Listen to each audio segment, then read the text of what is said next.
بسم الله الرحمن الرحيم الحمد لله رب العالمين والصلاة والسلام على سيدنا محمد وعلى آله وصحبه أجمعين اللهم علمنا ما ينفعنا وانفعنا بما علمتنا وزدنا علما برحمتك يا أرحم الراحمين. Sur le chemin des véridiques. J'espère qu'on a commencé à cerner un peu ce slogan. C'est un slogan plus qu'un titre. Sur le chemin des véridiques, ça veut dire quel est le cheminement des gens qui étaient les héros de cette religion. Parce que ce sont vraiment des héros. Sur leurs épaules s'est construite cette religion et s'est construite cette civilisation musulmane pendant des centaines d'années. Aujourd'hui, on va voir une autre personnalité marquante dans l'histoire de l'islam, du début de l'islam. Et c'est une personnalité très spécifique. C'est une personnalité qui a fait le voyage pour rencontrer le prophète sallallahu alayhi wa sallam sans avoir déjà entendu du prophète sallallahu alayhi wa sallam. Il a entamé son voyage avant d'entendre parler du prophète sallallahu alayhi wa sallam. Il a passé près de 20 ans à chercher le prophète sallallahu alayhi wa sallam.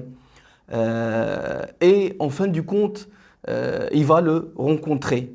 On va parler aujourd'hui, Inch'Allah, de Salman al-Farisi. D'ailleurs, quand on dit Salman le Perse, on peut se poser légitimement la question, le Perse, mais qu'est-ce qu'il fait, qu'est-ce qu'il a ramené de l'Iran d'Isfahan, il est originaire d'Isfahan, qu'est-ce qu'il a ramené à Médine?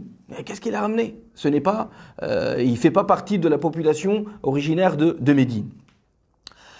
Son origine, justement, comme j'ai dit, c'est Isfahan. Salman, c'est quelqu'un qui descend d'une famille très riche. Son père est un responsable religieux dans la religion iranienne. Si vous avez entendu parler de Zaradostra, Zaradishtiya, tusamma bil-arabiyya al-majousiyya, mais c'est pas exactement la même chose. Mais c'était quand même un homme de religion, était un chef religieux, son père. Et en même temps, il était riche.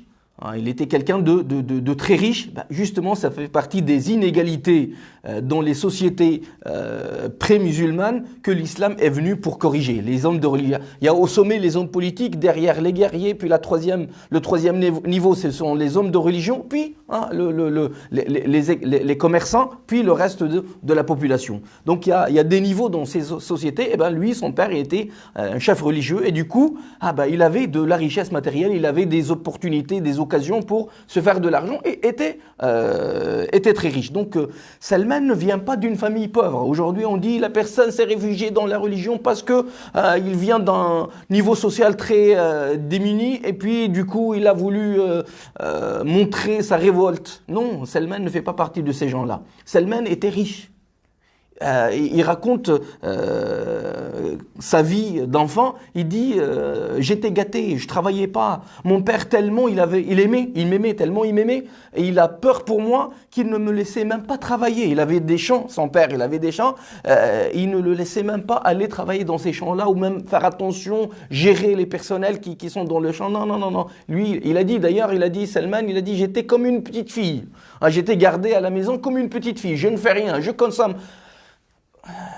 Je ne veux pas dire comme nos enfants aujourd'hui, malheureusement, mais aujourd'hui, nos enfants, qu'est-ce qu'ils font? Ils consomment, ils mangent, ils boivent, jusqu'à l'âge de 14 ans, 15 ans, 16 ans, des fois jusqu'à 20 ans, ils n'ont jamais fait une demi-heure de travail, ils n'ont jamais assumé une responsabilité.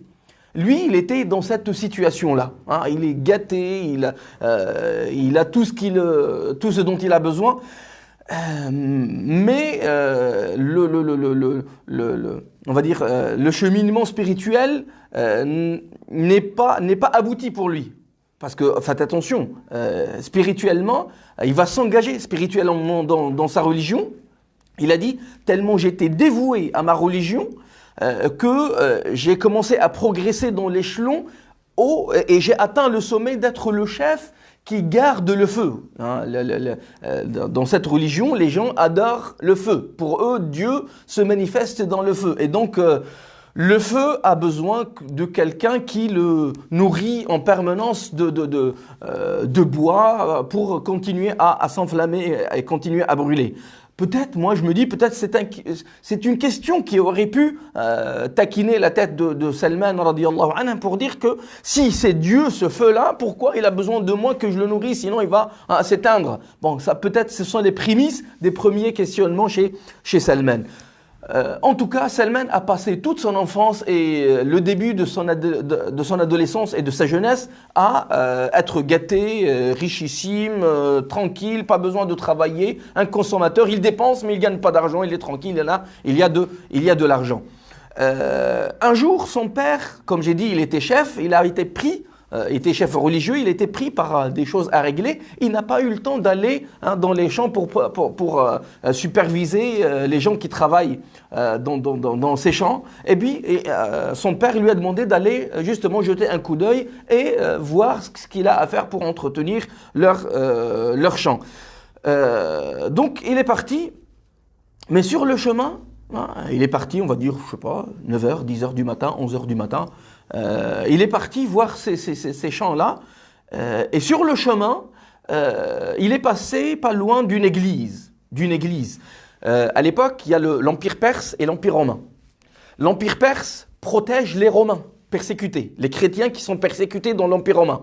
Parce qu'au début, les chrétiens étaient persécutés dans l'Empire romain. Et puis, l'Empire romain protège les Perses qui se sauvent de l'Empire perse, qui sont persécutés. Donc ces gens-là, apparemment, ce sont des réfugiés religieux, comme les réfugiés politiques ou bien les réfugiés économiques. Donc eux, ils sont venus pour se cacher dans l'Empire perse. Ils ont construit leur église. Et ils passaient leur journée à faire leurs prières, à faire leurs chants religieux. Et justement, en passant à côté de cette église, il a entendu ces chants religieux. Il a été interpellé, il est allé jeter un coup d'œil dans l'église. Il raconte, il a dit, j'ai aimé ça, j'ai senti que c'est touchant. Ils sont concentrés, ils sont focalisés, ils sont calmes, ils sont sereins, etc. Pour rappel, ces gens-là, a priori, sont les gens qui étaient sur la bonne religion chrétienne. Parce que à partir du IIIe siècle, il n'y a plus de problème avec le christianisme dans l'Empire romain. Il n'y a que ceux qui sont restés sur le vrai christianisme qui ont été persécutés. Les monothéistes, on appelle ça j'ai oublié le nom. De toute manière, ceux qui ne croient pas au fait que Jésus est le Fils de Dieu et la Trinité, tout ça ne marche pas pour eux. Et donc, apparemment, ce sont ces gens-là qui sont réfugiés en terre perse. Donc, il est rentré, il a jeté un coup d'œil, il a vu leur sérénité, leur prière, etc. Il a posé quelques questions, ils lui ont répondu que Dieu, pour nous, dans notre conception, dans notre religion, Dieu qu'on connaît, c'est le Tout-Puissant, c'est lui qui a créé tout, et tout lui appartient, etc., globalement, d'une manière générale. Et donc, apparemment, ça a répondu à des questions chez Salman. Il ne s'appelait pas Salman à l'époque, je ne sais pas c'est quoi son nom d'origine. Donc, ça a répondu à beaucoup de questions chez lui. Et là, une question que nous devons nous poser nous-mêmes, c'est que le questionnement religieux, c'est un questionnement basique, ça fait partie de notre nature première. L'être humain ne peut pas se poser quelques questions, comme on a vu peut-être hier ou avant-hier, se poser quelques questions sur l'origine de la vie, d'où est-ce que je viens, qu'est-ce que je fais ici, quelle est ma mission, où est-ce que je vais après ma mort, comment ça va se passer. Et on a vu des centaines d'expériences, des micros et des caméras dans les tombes, des recherches dans des cimetières, pour savoir qu'est-ce qui se passe après la mort. Donc toutes ces questions-là, la religion, parmi les objectifs de la religion, c'est répondre à ces questions-là. Et plus les questions sont pertinentes, plus la personne est apaisée et sereine. Et donc les réponses qu'a eues Salman étaient plus pertinentes que les réponses données par sa religion d'origine. Et du coup, il a été pris par l'ambiance dans cette église et par les réponses qu'il a eues. jusqu'au point qu'il a passé toute la journée, hein, depuis 10 heures du matin, comme on a dit à peu près, hein, jusqu'au soir, jusqu'au coucher du soleil. Il a dit lui-même, je suis resté avec eux et chez eux jusqu'au coucher du soleil. Et puis, je suis rentré chez moi, mon père m'a rencontré, qu'est-ce que tu as fait dans notre champ?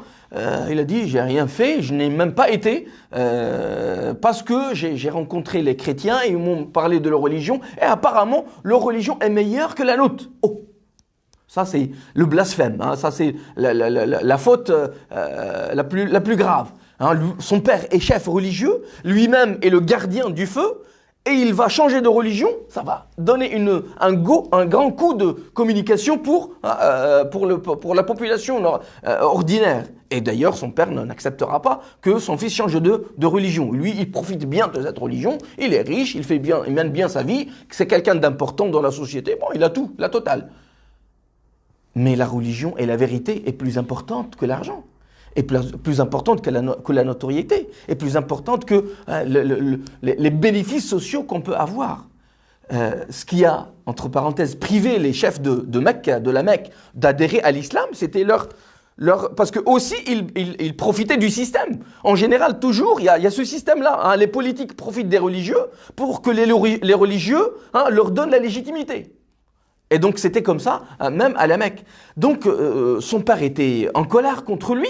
Il a interdit de revenir à cette église. Apparemment, ils sont rentrés dans une discussion très forte et le père a décidé d'emprisonner Salman. Hein, comme la mère de de Mus'ab, comme on a vu, elle a décidé de l'emprisonner. Et là, c'est une faute grave. Les idées ne se combattent pas par la force matérielle. Les idées se combattent par les idées. Plus tu es pertinent, plus tu es logique, plus tu as un cheminement intellectuel correct, plus tu seras fort et puis plus tu vas pouvoir convaincre ton enfant, ton voisin, ta femme, ton papa, etc. Et plus tu vas puiser et chercher à convaincre par force, plus la personne va se maintenir sur sa position. Et donc le père a décidé d'emprisonner son fils et il l'a même enchaîné. Hein, il l'a même enchaîné et il a décidé qu'il ne sortira plus de chez lui par peur qu'il se convertisse. Salman, ce qu'il va faire, ce qu'il va envoyer secrètement au personnel de l'église un message pour leur dire l'origine de votre religion, c'est où?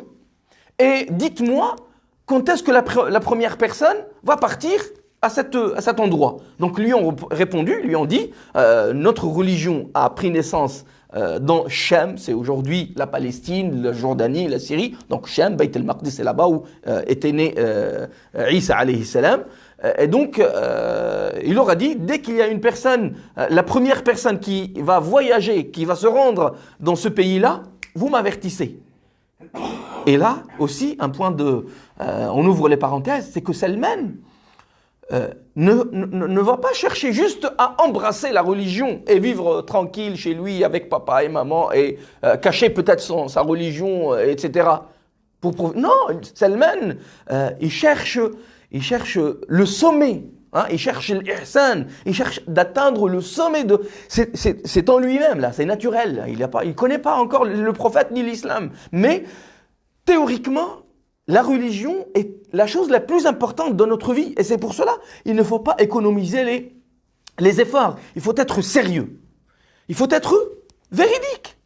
Hein? Il faut être juste. Il faut être sincère avec soi-même et avec son engagement. Est-ce que tu veux connaître la vérité, la vraie vérité ou pas? La vérité pure, à son origine ou pas? Aujourd'hui, rares sont parmi nous qui prennent la peine d'étudier leur religion, de connaître les preuves qui prouvent que cette religion est bonne, que le prophète est vraiment un prophète.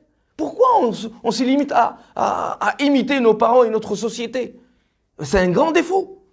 Ça laisse la personne toujours en doute. Et d'ailleurs, beaucoup de nos jeunes, vu qu'aujourd'hui le monde est ouvert, ils sont exposés à des shubuhat, à des doutes. Et du coup, il y en a beaucoup qui ne trouvent pas la bonne réponse et puis ils quittent la religion. Ou bien ils vivent la religion juste comme un petit masque social pour vivre avec leurs parents et leur famille. Ils n'ont pas la vraie foi dans leur cœur. Donc la recherche de Dieu, la recherche d'Allah, la recherche de la vérité, c'est une obligation en islam. Ce n'est pas un plaisir. Et tu dois payer ce que tu dois payer. Parce que rien n'est... ça mérite quoi, hein? Ça mérite de payer ça. Donc il est parti... on lui a envoyé un jour que il y a une caravane qui va partir en terre de Shem et voilà, ils vont partir tel jour, prépare-toi si tu veux les accompagner. Donc il s'est débrouillé pour enlever ses chaînes et il s'est préparé rapidement, hein, et il a le moment venu, hein, il est parti les rejoindre et il a quitté, il a laissé sa famille, laissé son papa, laissé le salon, la télé, la climatisation, le plaisir, l'argent, laisser tout. Pourquoi? Pour aller chercher la vérité spirituelle, la vérité religieuse, la vérité qui va répondre aux questions, aux questionnements existentiels dans le cœur de Salman. Et ces questions, comme j'ai dit, sont chez nous tous. Hein. Nous tous, nous avons ces questions. Mais il y en a des gens qui vont les mettre au congélateur dans un coin de leur cerveau. Ils vont se rappeler ça pendant Ramadan. Ils vont devenir pratiquants ou bien fidèles à la religion. Et puis, on va mettre ça de côté. Pour le reste de l'année. Donc là, il faut faire attention, hein, ça mérite de faire le cheminement. Donc Salman, après, donc il est parti à cette terre qui est Shem, et il a cherché la personne, il a posé la question aux gens, quelle est la personne la plus savante, qui connaît le mieux cette religion, hein? Quelle est la personne qui connaît le mieux cette religion? On l'a dirigé vers une personne, lui a dit, oh, telle personne, tel moine ou tel évêque, est le top de nos savants, et c'est lui le premier et le dernier, on va dire. Salman, et regardez, Salman, il cherche toujours le mieux. Il cherche toujours le top. Hein? Il aura demandé quelle est l'origine de la religion, il est parti vers cette ville, puis il a demandé dans cette ville, quelle est la personne qui connaît cette religion le mieux. Et il est parti le voir. Et qu'est-ce qu'il va faire? Il va lui dire, est-ce que tu acceptes que je te serve, hein? Il va devenir serviteur de cette personne-là. Hein? Est-ce que tu acceptes que je te serve et que tu m'enseignes et que tu m'apprennes cette religion ou ta religion? Le monsieur a accepté. Bien sûr, il va avoir un serviteur gratuitement. Ah, il a dit oui, pas de problème, hein, tu vas me servir et puis je t'enseigne notre religion. Il dit, je l'ai fréquenté, je suis resté, et il devient serviteur. Il était libre, riche, épanoui au niveau de la vie d'ici-bas. Il va basculer dans le négatif. Il n'est même plus autonome de lui-même. Ah, il va devenir quelqu'un qui va servir les autres, donc au plus bas de l'échelle de la société. Donc il a accepté, il a dit, je l'ai fréquenté pendant quelques jours, quelques semaines, et j'ai trouvé qu'il était le pire des méchants. Et le pire des mécréants. Il n'est pas mécréant, mais il était méchant. Il prenait en fait l'argent, l'aumône des gens, soi-disant il va les donner pour les pauvres, et ce qu'il fait, c'est qu'il les cache pour lui-même. Hein, il prend l'aumône, il prend sadaqa à des gens, et il les cache, et il les prend pour lui-même. Et il a dit, donc je l'ai haï, je l'ai détesté, mais j'ai pas le choix, bah, je suis là, je me suis engagé pour le servir et pour apprendre cette religion. Salman aurait pu à ce moment-là dire, regardez les hommes de religion, regardez les barbus, regardez les femmes voilées.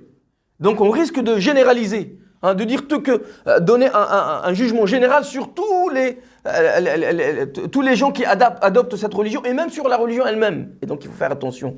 Là c'est un point intelligent chez Salman, il a pris le temps. Parce que la religion n'est pas la pratique religieuse. Bien que théoriquement, nous sommes les ambassadeurs de notre religion.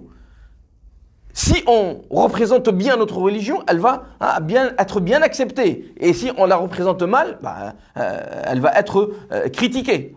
Mais il faut faire attention, séparer la religion des gens des adeptes de cette religion. Et donc lui, il a fait cette séparation. Il a dit, la religion, elle me convainc. Son argumentation sont plus fortes que mon ancienne religion. Mais les pratiques de cette personne-là, je ne les accepte pas. Donc il a dit jusqu'à ça, jusqu'à sa mort. Hein, peut-être il a accompagné pendant 2 ans, 3 ans, 5 ans, on ne sait pas combien d'années, hein, jusqu'au jour de son décès. Et le jour de sa mort, hein, les habitants, les gens de l'extérieur de l'église sont venus en train de pleurer, de dire oh, notre moine, notre évêque est mort, il était un homme de religion, un homme pieux. Il leur a dit tout à fait le contraire. Il était nul, méchant, voleur. Ils lui ont dit t'as les preuves? Il a dit oui. Je sais où est-ce qu'il a caché hein, l'or et l'argent que vous lui avez donné. Et l'endroit là où il cache son trésor, il y en a 7 jarres, hein, 7 récipients pleins d'or. 7 récipients d'or. Et il les a ramenés, hein, vers cet endroit. Ils ont sorti hein, les récipients pleins d'or. Et du coup, ils sont mis en colère contre cette personne. Ils ont refusé de l'enterrer. Ils l'ont crucifié. Hein, ils l'ont attaché à un arbre. Ils l'ont lapidé même après sa mort, hein, pour se venger. Il a dit, bon, après lui, il y a une autre personne qui est venue. Mais cette nouvelle personne était pieuse, était vraiment pieuse. Hein, et c'est la bonne représentante de cette religion. Et il a bien montré que cette religion, ou les valeurs de cette religion sont bonnes.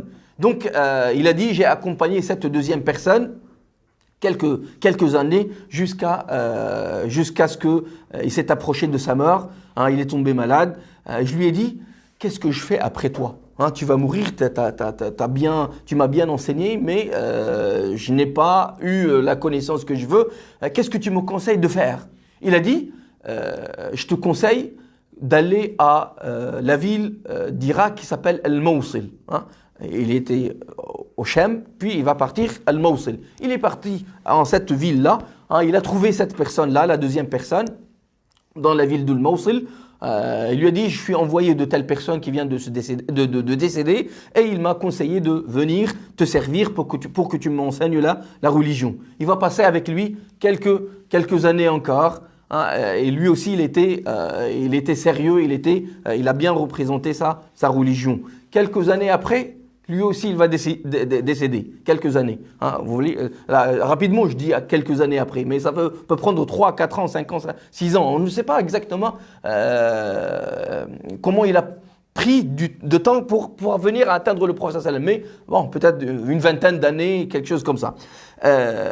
Après le Mawsil, la personne de Al-Mawsil est décédée aussi. La personne de Al-Mawsil est décédée aussi. Et du coup, il lui a dit la même chose. Qu'est-ce que tu me conseilles de faire? Il lui a dit, je te conseille d'aller dans la ville de Nusaybin. Il y a une autre ville qui s'appelle Nusaybin. Là-bas aussi, il y a une personne très pieuse et très savante. Tu peux y aller là-bas et il va t'enseigner. Il est parti à Nusaybin. Passé quelques années aussi. Quelques années aussi, après, l'évêque de Nusaybin va décéder. Il lui dit, qu'est-ce que tu me conseilles de faire? Où est-ce que tu me conseilles d'aller? Il a dit, je ne connais plus personne qui est sur notre foi, sur notre religion, comme on l'adore, sauf dans la ville de Ammouria. Ammouria aussi, pas loin de cette région-là. Donc il est parti encore à Ammouria. De ville en ville, il passe de ville en ville, et chaque ville, il y passe 3, 4 ans, 5 ans, 6 ans, on ne sait pas combien d'années. Tout ça pourquoi? Pour chercher la bonne religion.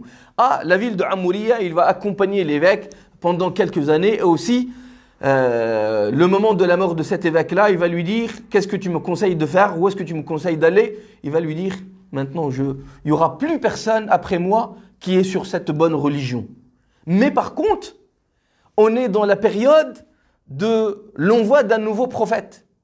Hein, et il risque d'être envoyé bientôt. Et il a des signes, hein, il a des signes que tu ne peux pas rater. Il lui a dit, il va être envoyé dans le peuple des Arabes, hein, chez les Arabes, et il sera dans une ville, là où il y a beaucoup de palmiers et des grands espaces rocheux, hein, il va y avoir deux grands espaces rocheux, et ce prophète n'accepte pas l'aumône, ne mange pas l'aumône, tout ce qui appartient à l'aumône, il ne le mange pas, mais par contre il accepte les cadeaux, hein, tout ce qui est cadeau, il accepte, il le prend, et il a, hein, le dernier signe, il a le sceau des prophètes. Le sceau des prophètes, c'est quoi? C'est un signe entre les épaules, derrière, sur la colonne vertébrale, en haut de la colonne vertébrale. C'est un point un peu marron, un peu noir, avec quelques cheveux comme la queue d'un coq, comme ça, des cheveux en arc. Donc Salman, l'évêque est décédé, Salman est resté à Amouriya, il a dit j'ai essayé de rester mais j'ai pas pu patienter. Et Allah subhanahu wa ta'ala a fait que j'ai rencontré des commerçants arabes. Et je leur ai dit, est-ce que vous acceptez de m'amener avec vous dans ce pays, dans la terre d'Arabie à Amouriya, il a réussi, Salman, à avoir quelques brebis et quelques vaches. Il leur a dit, vous prenez mes vaches et je vous donne mes vaches et mes brebis, et par contre, vous m'amenez avec vous à la terre d'Arabie. Ils ont accepté, mais malheureusement, il est parti avec eux, mais malheureusement, au milieu de la route, ils l'ont enchaîné, ils lui ont pris ses brebis et ses chèvres et ses vaches, et ils l'ont pris comme esclave, ils l'ont rendu en esclave. Et ils sont partis le vendre, et ils l'ont vendu à un homme d'origine juive, de religion juive. Il s'est rendu en esclave. Donc, le chef religieux, le chef l'épanoui, le riche, maintenant, à cause de son cheminement religieux, il va tomber dans l'esclavage.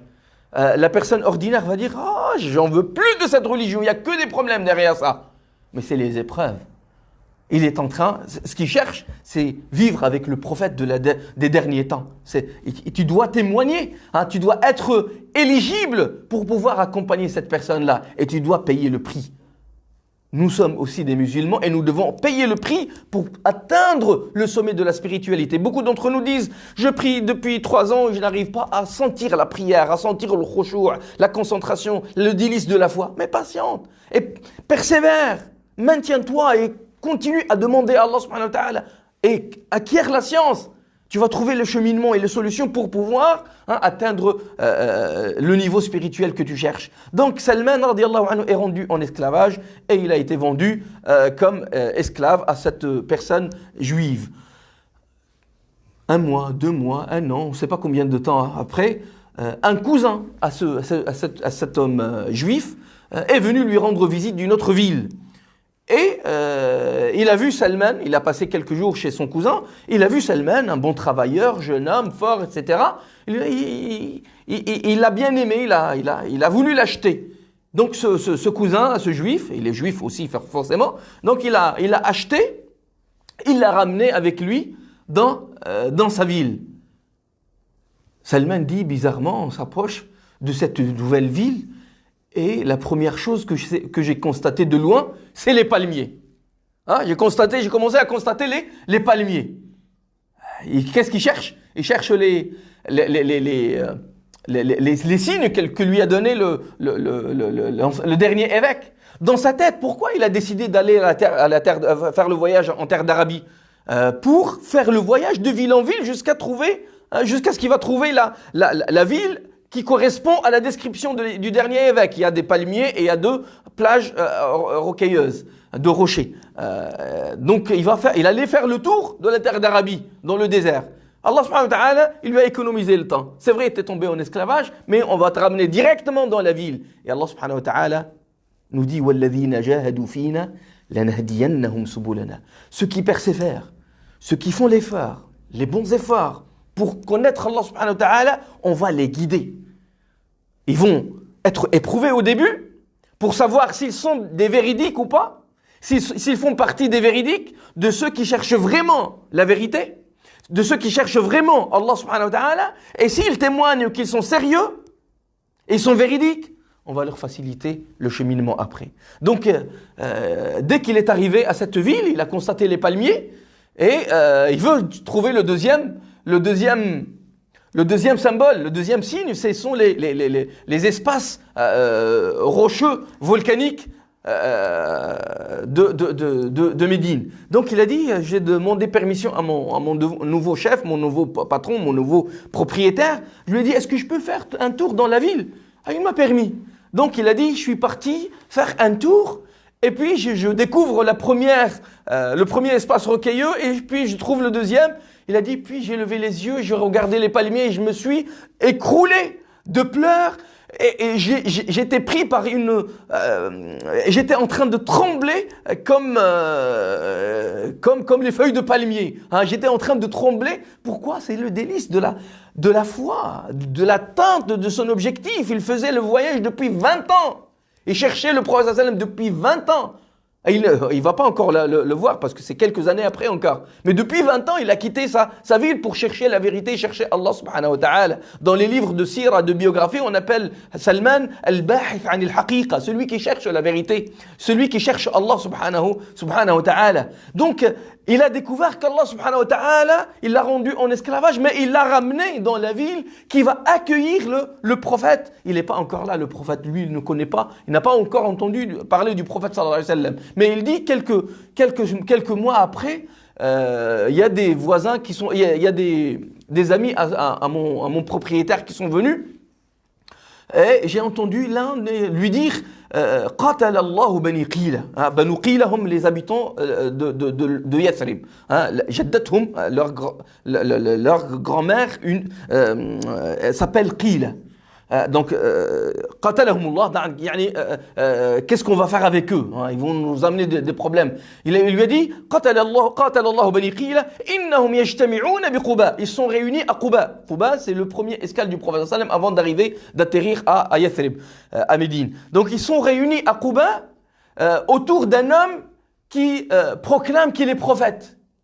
Salman, à ce moment-là, était sur un palmier à 5, 6 mètres, 10 mètres dans le ciel, dans la hauteur, et dit j'ai été pris par une trembelade, j'ai failli tomber sur mon propriétaire qui était en dessous, et je suis descendu rapidement, je lui ai dit, dis-moi, qu'est-ce que tu viens de dire? C'est vrai, il y a un prophète qui vient. Il a dit, mon propriétaire m'a donné un coup de poing dans la figure. Il m'a dit, t'en as rien à voir là-dedans. Reviens à ton travail. Malheureusement, le traitement des esclaves. Il lui a donné un bon coup de poing dans le visage. Il a rendu au travail. Il a dit, je suis revenu dans mon travail. Et puis, j'ai pris le temps pour aller rencontrer ce prophète. Maintenant, qu'est-ce qu'il va faire? Il va vérifier les 3 signes qui restent. La terre, il y a des palmiers, il y a les espaces rocheux. Maintenant, il ne mange pas l'aumône. Il prend le cadeau, il accepte les cadeaux et il a le signe de prophétie entre les épaules. Il a dit, j'ai pris quelques dates de la date de l'aumône, je suis parti le voir, je lui ai dit, voici quelques dates, je sais que tu viens d'arriver, tes amis, tes compagnons sont pauvres, voilà, je vous ai ramené des dates de l'aumône. Il a dit, il a pris ces dates-là, il les a offertes à ses compagnons, mais il n'en a pas touché une. Le premier signe. Il ne mange pas tout ce qui appartient à l'aumône. Quelques jours après, il a dit, je lui ai ramené quelques dates, je lui ai dit, je t'ai vu la dernière fois, tu n'as pas consommé, tu n'as pas mangé ce que j'ai ramené comme aumône, là c'est un cadeau pour toi, je te l'offre. Il a dit, il a pris les dates, sallallahu alayhi wa sallam, il a pris quelques dates et il a donné à ses compagnons. Deuxième signe. Puis comment voir le troisième signe? C'est difficile. Entre les épaules, c'est pas évident. Quelques jours après, il a dit il y avait un enterrement, fil Baqiya, le cimetière de Baqiya. Donc il a dit peut-être que c'est l'occasion d'aller voir ce signe-là. Le prophète ce jour-là avait que 2 habits. Il avait un bout de tissu sur les épaules. Il n'était pas très habillé. Très habillé. Donc, il a dit, j'étais en train de marcher derrière lui en suivant le cercueil pour aller l'enterrer et je cherchais à voir au-dessus de ses épaules si ses vêtements vont tomber un petit peu, que je pourrais peut-être voir quelque chose. Il a dit, le prophète sallam a ressenti ce que je cherchais, il a baissé ses vêtements derrière et j'ai vu justement le troisième signe. Il a dit, je suis allé embrasser ses mains en pleurant et c'est l'arrivée, le bout du chemin, le bout du tunnel, le trophée qu'a rencontré, qu'a trouvé, qu'a eu Salman après 20 ou 25 ans ou 30 ans de cheminement spirituel, intellectuel, recherche, science, etc. Et il parvient au prophète défunt des temps, sallallahu alayhi wa sallam. Le cheminement spirituel n'est pas facile. Ça demande des sacrifices. ça demande de l'engagement spirituel, ça demande d'être véridique, être vraiment engagé pour sa cause spirituelle, hein, être engagé pour savoir la vérité, pour chercher la vérité. Je pose la question à nous-mêmes, je la retourne, est-ce qu'on a donné de notre temps pour connaître notre religion, pour collecter les arguments qui prouvent que notre religion est la bonne, pour avoir cette sérénité spirituelle, cet apaisement spirituel, cette certitude spirituelle, l'yaqin. Allah subhanahu wa ta'ala nous demande d'avoir l'yaqin, ça veut dire la certitude absolue, totale, définitive de cette religion. L'un des compagnons, Ali radiallahu anhu, il dit, je jure par Allah subhanahu wa ta'ala, si le ciel s'ouvre, que je vois le paradis et l'enfer, je n'aurai pas plus de certitude. Il est sûr à 100%. Nous, est-ce qu'on a cette certitude à 100%? Il faut la voir.